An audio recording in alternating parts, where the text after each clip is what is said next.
Who's that person wearing the earphones?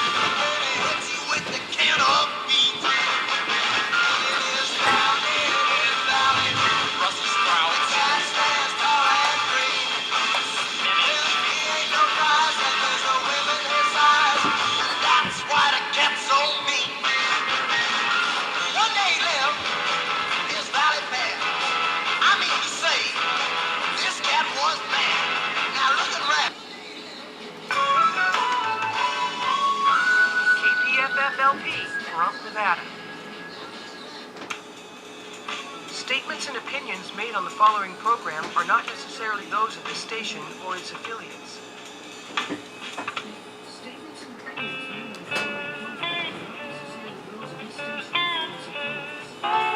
It's now time to relax a while with our friend LD on LD's Front Porch.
Surprise!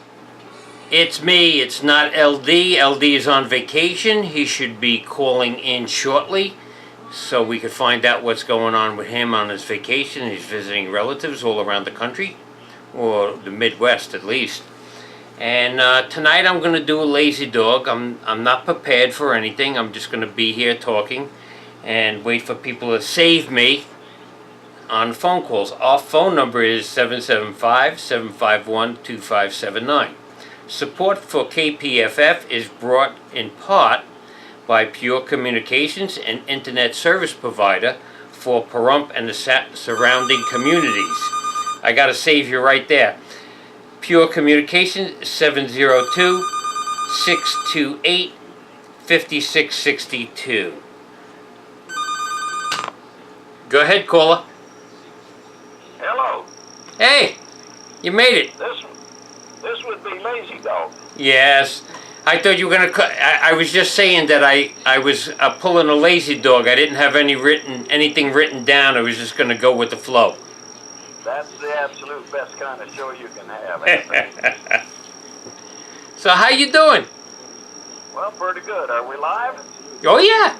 Oh, okay. Well, I'm in Lemoore, North Dakota. Mm-hmm.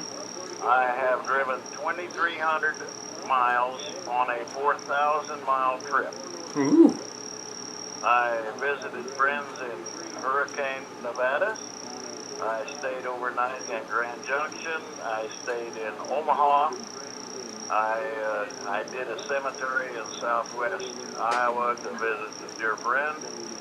I did a cemetery in Sioux City, Iowa, to visit in-laws that are buried there.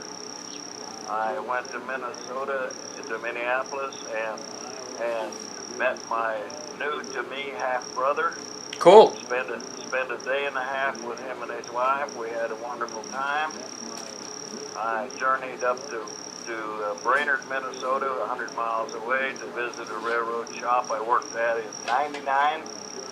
And I left there. I went to Lisbon, North Dakota to look at a 1966 Plymouth four-door hardtop with 20,000 miles on it. Nice. Absolutely looks new. It's a beautiful vehicle, but there's a problem.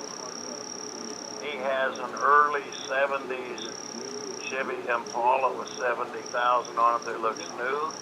He has a later 70s four-door hardtop Cadillac that has 80,000 miles that absolutely looks new. I'd like to have all three of them.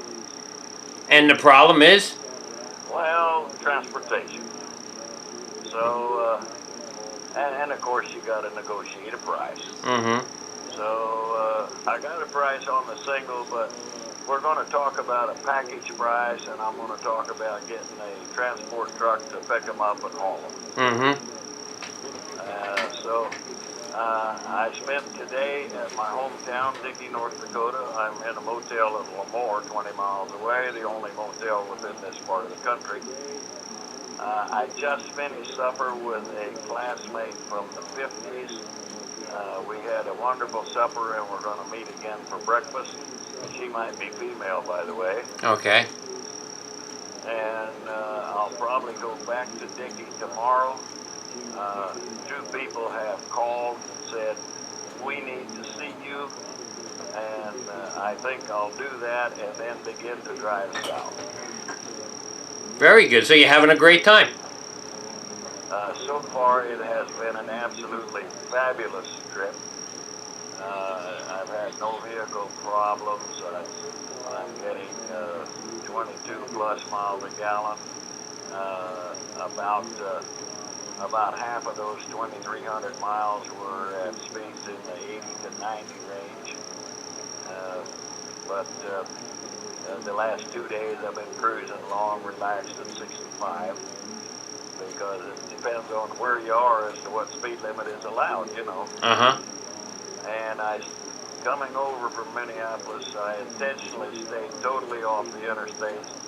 I stayed on the side roads and back roads, which really improves the quality of the experience.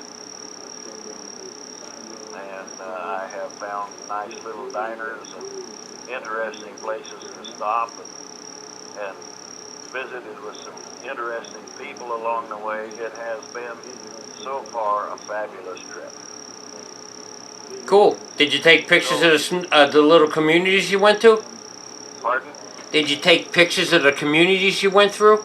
I just have the pictures in my mind. Oh, okay.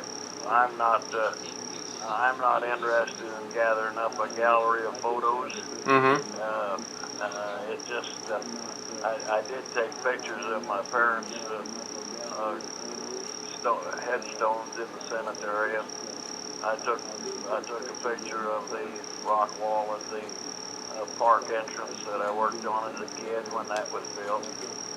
And I had supper today with the granddaughter of the man who built the rock wall when I worked for him. So it's been an very interesting trip. Cool. Yeah, because we could put those photos up on Facebook and YouTube. Well, I don't have photos of a quality that would do that. Okay. My phone does not do that well. And after all, it's a smartphone, and I carry it. Therefore, it is the dumbest phone in the entire United States. So it's not a smartphone. It's a slow phone. It's a what phone? Slow phone. Yeah, well, I have other names for it when it's not functioning well. So your 5 gig phone is working on a half a gig when you're using it. Yeah. Okay, yeah. good. I don't think it's doing that good. It makes phone calls. That's about all I can say for my phone. But anyway, up until now, it has been an absolutely fabulous trip. It's probably the nicest individual trip I have ever taken. Cool. How's the people when you go to areas that you don't, like just between the ones that you're going to visit? How are the people in the communities that you go to?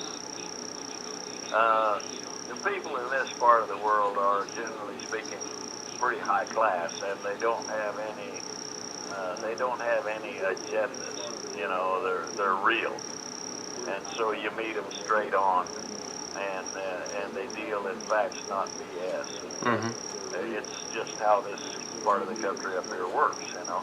Mm-hmm. I have not interacted with anybody that was any less than totally cooperative and supportive and willing to help any way they can to make your day better. The service in the restrooms, and stopped in a bar in Lisbon yesterday with the man that owns the cars, and he introduced me to everybody in the place. It was a warm, friendly environment. Within 5 minutes of getting in there, I felt like I'd been there for many, many times. Nice. And we sat there and had a couple beers and went our separate way. It was enjoyable. I've been driving in rain for basically a day and a half, maybe a little bit longer. And my truck is now a two-tone. It is dark mud up to the belt line and blue from there up. Okay. I've been on some of these old gravel roads where I really thought maybe I was on the wrong road, because when you're in that mud, you're never far away from a tow truck. Mm. I mean, you're close, and the farmers can't get the fields planted because there's just way too much water and mud. So the crops in this part of the country are going to be put in very late, which is not good. Right. They had a very severe winter across this part of the country. They told me it started in early October with the first snow, the first storm. And here we are in May already, and it's still continuing. The weather is mild. It's in the high 30s and 40s, but super wet all the time. It's just drizzling, and it's not miserable. It's very comfortable. It's just very wet. Mm-hmm. So I have a question. When you went, did you go to your childhood neighborhood? Did I what? Did you go to the town where you were a child? I was there today. I Oh. spent better than half a day there today. How different is it? Well, there's nothing left. There's about 30 people and two businesses, if you want to call them that. They're not businesses where you walk in the door and they have a cash register. They're a building that somebody's working in, and you can do business with them. And business is done with a handshake and pay me now or pay me later. It's a pretty relaxed atmosphere. I spent a total of about 2 hours in the two cemeteries. They still have the split cemetery here. You have the public cemetery and the Catholic cemetery, and they are divided. It goes back a century that way. And I looked. I had lived in 4 different locations in that little town as a kid. 3 of them still exist. One of them is no longer the last home that I lived in is no longer a livable structure. Wow. It's I don't think it would make a satisfactory storage building, in fact. And one of the things I'm really constantly amazed by is how small everything looks compared to what's in my memory bank. Right. The streets in that little town are now 1 car wide because the lack of traffic is such that the grass has came in and reduced the streets to the width of one car. Wow. And down at the park, there used to be just thick trees because the park is the river makes a loop, and at one point the river is the two flows are 100 feet apart, and then it makes a big loop, and there's about a 25-acre large circular area that the river goes around and then comes back to where the two get. You can stand at the gate, at the wall at the entrance that I helped build. You can stand in the middle of the drive right there and look 50 feet left or 50 feet right, and you're looking at river. So it's a very narrow band of dirt. And the bugs got into the trees years ago, they told me, so that the park that was really, the river was lined on both sides with trees, and the park was all trees, and it's pretty barren looking now. And they've had a couple of major floods down through here that have changed the landscape a tremendous amount. Wow. Along the river. So where it used to be visibility was limited because of trees, now everything is wide open, so it looks a lot different. Yes. There's a lot of the points that I remember from my childhood for certain buildings and locations no longer exist. They're just not there. They're gone. They're totally obliterated. And where the school, we had a 12-year school with a huge gymnasium, and it was a city block. And there's absolutely no sign that there ever was a school there, except in the corner of that block, they salvaged the belfry off of the top of the school and placed it down in the corner of that lot as a public meeting place. Wow. Which is kind of cute, but it is, they told me today that they've got to get in there and do some more work because it's trying hard to fall apart. That was originally built in 1882, and time does its thing. The great big grain elevators that were here,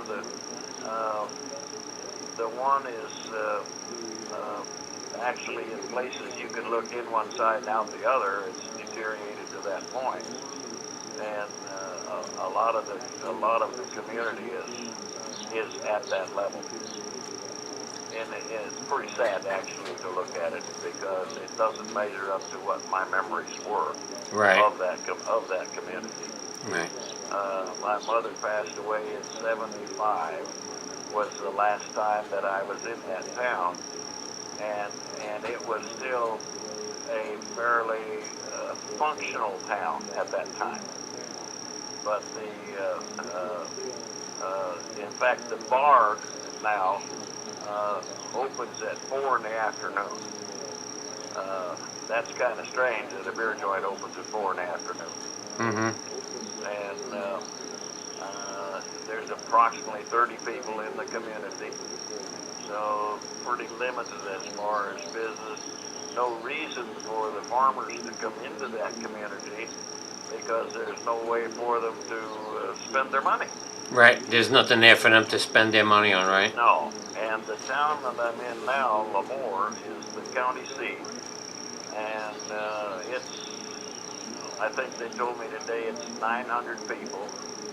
And it probably has 1/4 of the business that it had when I was a kid. And the railroad no longer runs through my hometown because the track conditions some years ago got so bad that they had to shut it down or spend a few $1 million. I heard talk this afternoon that the railroad is going to restore that line. But the people are thinking that maybe or maybe not, Right. So It's sad on the one hand, and yet I'm thrilled to be here because 45 years is a long time to not see your hometown. I spent 16 fabulous years in that little town, and it was about 150 people when I lived there, and about, I don't know, 13, 14 businesses at the time. It was a vibrant community. On Friday and Saturday nights, everybody stayed open, and the farmers would come in, and there'd be 300 and 400 people in town on Friday and Saturday nights. So it was a very vibrant community. They are down to the point now they do not even have a post office. Wow, how far do they have to go get their mail? Pardon? How far do they have to go to the closest post office? Mail is carried to roadside boxes, and the mail goes there from Lemoore here, and the mail's hauled 20 miles, but they have no way there to send mail out. They had an outside box, but I guess it was in such poor condition that if it rained, the mail got wet before the courier would come and pick it up. Wow. So if they want to mail something out, they come down to Lemoore, which is 20 miles. But they have to either, they have a choice. They could come to Lemoore 20 miles, or they could go to Jamestown, which is 39 miles. And that's their two options for any form of shopping or anything. They have to come 20 miles to fill a gas tank. Really? There's no fuel pumped in my hometown anymore. Wow, that's... So it's really different. Several of the old homes that I remembered so well as a kid no longer exist. And one thing that happens in these outlying communities like that, in the event there is a fire, there is no saving it, because there's no way, there's no fire department, there's no equipment, there's no apparatus. So if something catches fire, they just all stand around, toast marshmallows, and watch until it quits burning. Wow. And hope it doesn't get into anything else. Now, was there anybody there from your hometown that was there when you were there?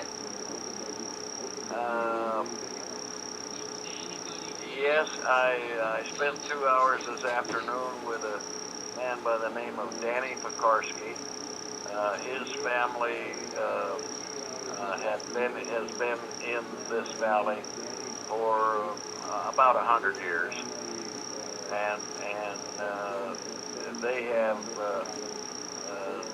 probably 15 or 20 people buried in the local cemetery, and sadly I knew about half of them that are buried in the cemetery, and I ran across some names out in the cemetery that really shocked me, because they were people that I knew as a kid growing up, and in many cases they've already been gone 25, 30, 40 years. Wow. Which was kind of a shock. I'd look at because I knew them very, very well.